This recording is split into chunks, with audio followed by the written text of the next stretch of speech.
What you have to do is you have to establish the criteria that would qualify for proceedings against the president. And that's called impeachment. But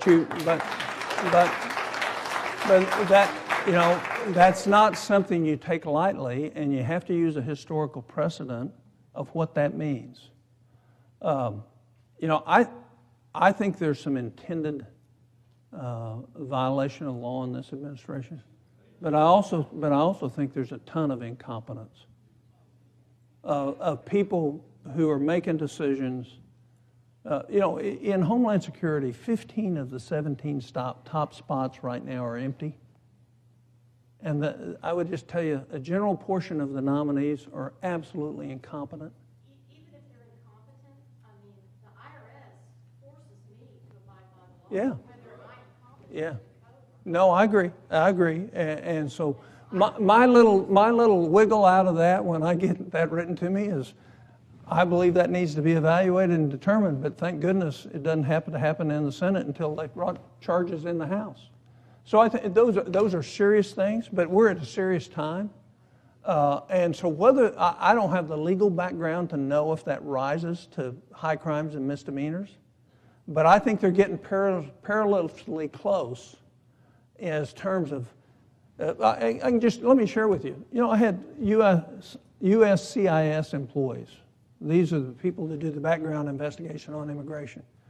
Told me personally, managers, that Homeland Security told them, don't worry about it, ignore all the background approved people. I mean, this is the management telling the career employees to do something against the law. So, you know, I'm documenting all this stuff as it goes along, but I don't know where that level is. I'm kind of like the lady in the back. I am fed up. I am frustrated. And, you know, I am happy to raise an issue at every point. Barack Obama is a personal friend of mine. He became my friend in the Senate.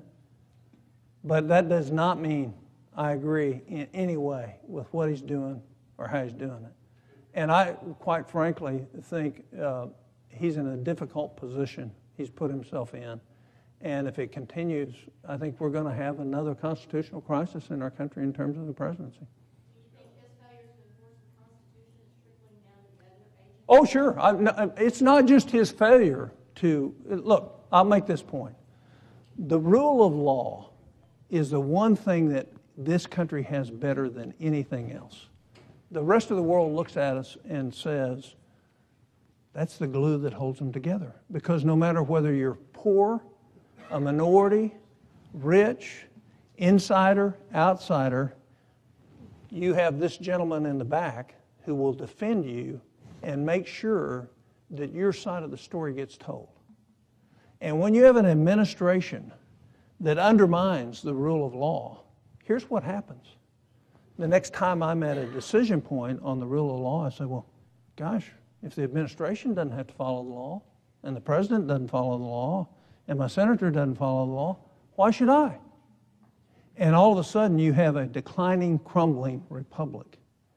And what we really need is enhanced fidelity to the rule of law rather than the opposite of what we see in this administration.